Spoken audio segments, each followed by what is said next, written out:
Good morning, everyone. Happy Wednesday morning to you. I appreciate you being back with me here on Morning Musings. My name is Don K. Preston. I am the president of Preterist Research Institute of Ardmore, Oklahoma. Do not forget, July 12th, 13th, and 14th, Ardmore Convention Center, Ardmore, Oklahoma, Preterist Pilgrim Weekend 2018. Our theme is Back to Basics. Each one of our speakers are going to deal with some of the fundamentals of understanding covenant eschatology. We're going to try to demonstrate that there are certain things that are so easy to understand, okay, that we are forced as good, solid, honest Bible students to see the time and the nature of the coming of the Lord, the judgment, and the resurrection. So you don't want to miss it. Just sign up, be here, be with us. It's going to be great. Okay. Pardon me. I'm continuing our study of the resurrection of 1 Corinthians 15 as it correlates with the promise of the resurrection in Romans chapter 8. In Romans chapter 8, Paul spoke of the birth pains. Those are the birth pangs of Messiah, giving way to, leading directly to, the redemption of the body, resurrection. I've been sharing with you several passages from the Old Testament that link together the idea of messianic birth pains. Israel will be in birth pains. Isaiah 26, Micah 4 and 5. But those birth pangs, a time of great trouble, such as has never been, Jeremiah chapter 30, 5, all the way through chapter 31, would lead to the Messianic kingdom, the new covenant, the new creation. So, we're looking at Daniel chapter 12. Daniel chapter 12 is one of the most explicit predictions of the resurrection to be found anywhere in the Old Testament. Matter of fact, many scholars believe that it is the very first. I'm not agreeing with that, by the way. I'm just simply sharing that some scholars believe that Daniel chapter 12 is honestly the very first prediction of resurrection to be found in the Old Testament. It's certainly the clearest. The question is, what's the nature of that resurrection? For our purposes, we are examining the connection between the great tribulation of Daniel chapter 12 verse 1. At that time, there shall be great tribulation such as never been since there was a nation. And many of those who sleep in of the dust of the earth shall arise. I shared with you in yesterday's video how some are attempting to insert a 2,200 year, 2,500 year so far gap in the period at the end of verse 1 and the prediction of the resurrection of verse 2.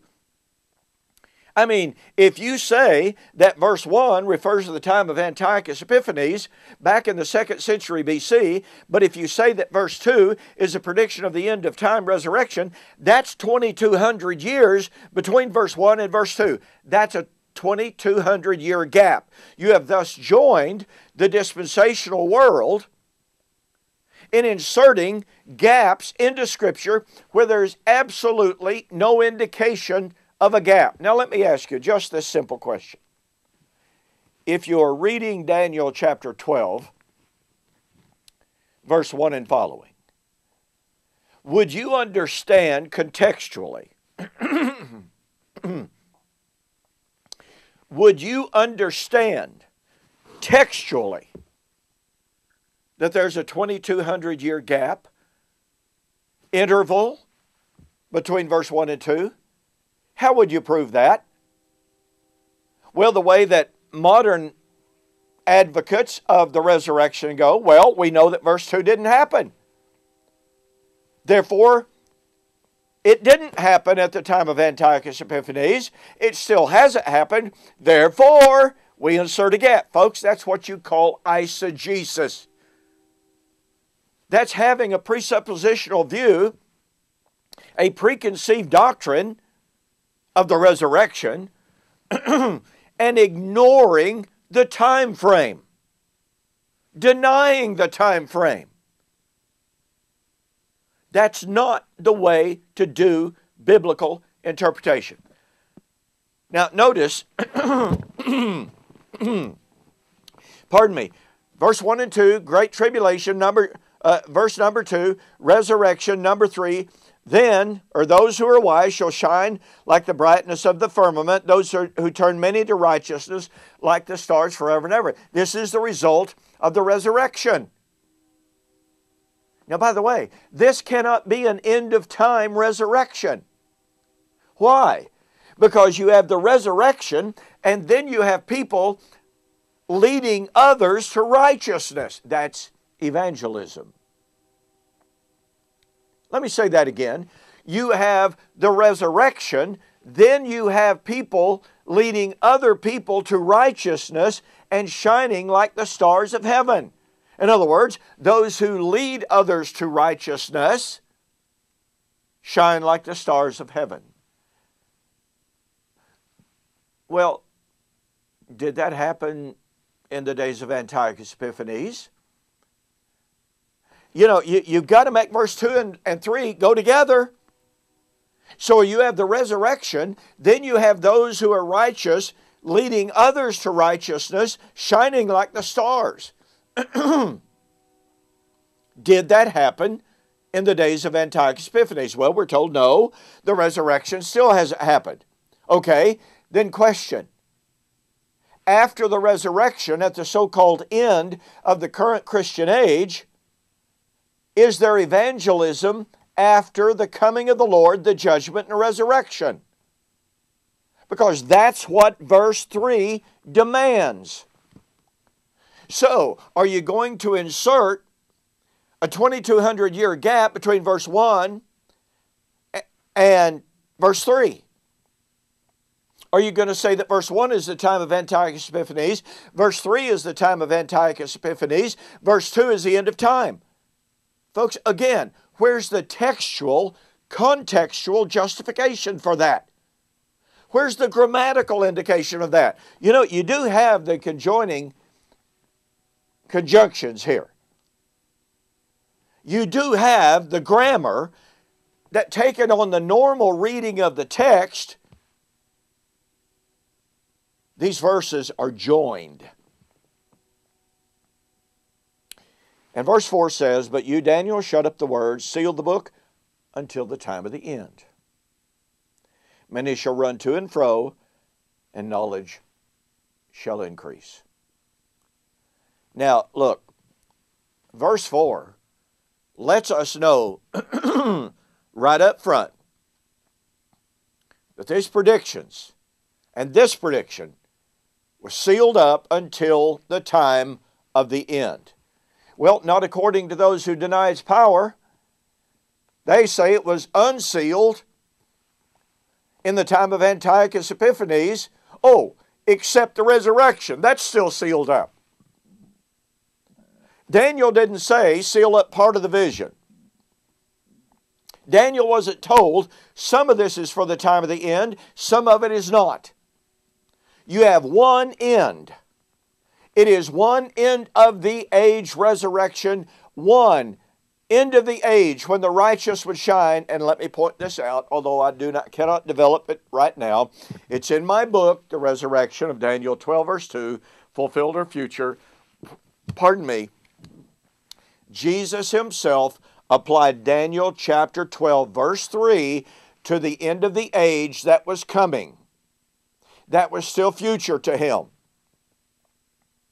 He didn't say, oh, look back at the time of the end that came back there and compare that with the end that's coming. Not a word. That is eisegesis to suggest that that's what's happening.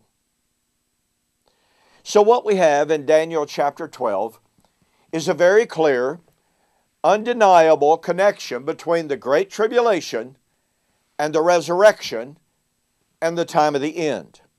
Now, when would this be? Well, one angel asked another, verse 6. When shall these things be fulfilled? How long shall be the fulfillment of these wonders. And the other angel lifted his right hand and his left hand to heaven, and he swore by him who lives forever and forever. And he said, it shall be for a time, times and a half time. And when the power of the holy people has been completely shattered, watch this, all these things shall be finished. All these things. Not some of it, not a little bit of it, not even most of it. All these things. Anytime you have people saying, oh, well, yeah, verse 1 is part of the all these things, but verse 2 and verse 3 is not. Or all the, these things refers to verse 1, but not verse 2 and 3. Or verse 1 and verse 3, it refers to those things, but not verse 2. That is a violation of the text. When shall these things be?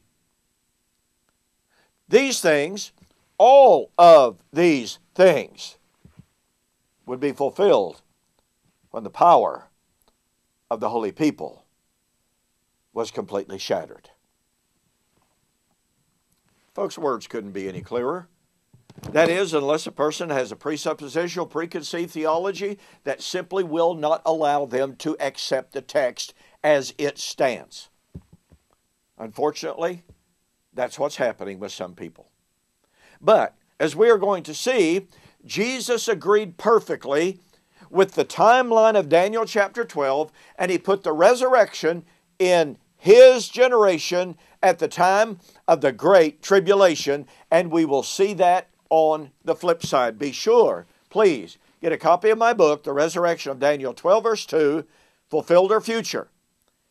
I discuss these things in depth in a way that will demonstrate categorically and explicitly, contextually, without doing violence to the text, that the resurrection of Romans 8, the time of the giving birth to